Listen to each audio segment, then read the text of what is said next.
America একটা security alert দিয়েছে। তাহলে কী কারণে অ্যালার্টটা দিল সেটা কিন্তু তারা আমাদেরকে বলেও নি, ব্যাখ্যাও চাইনি। যদিও আমি ইতিমধ্যে নির্দেশ দিয়েছি খোঁজ নিতে যে কেন, কী কারণে, বা তাদের কাছে কোনো তথ্য আছে কি না।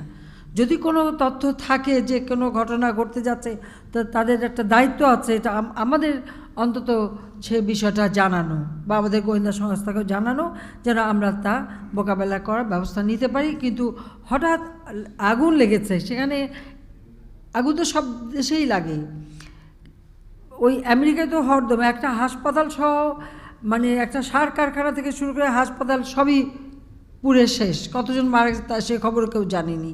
এরকম বহু ঘটনা ঘটেছে। লন্ডনে আগুন লাগলো, 70 জন মারা গেল। তাহলে এই অ্যালার্টটা তারা কেন দিল, এটা হচ্ছে আমাদের একটা জানার বিষয়, যে কী কারণে দিল।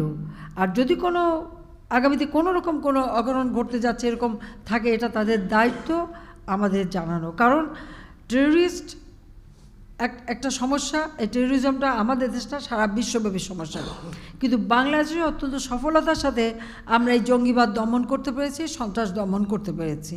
আসলে বাংলাদেশ এত দ্রুত উন্নতি করে যাচ্ছে।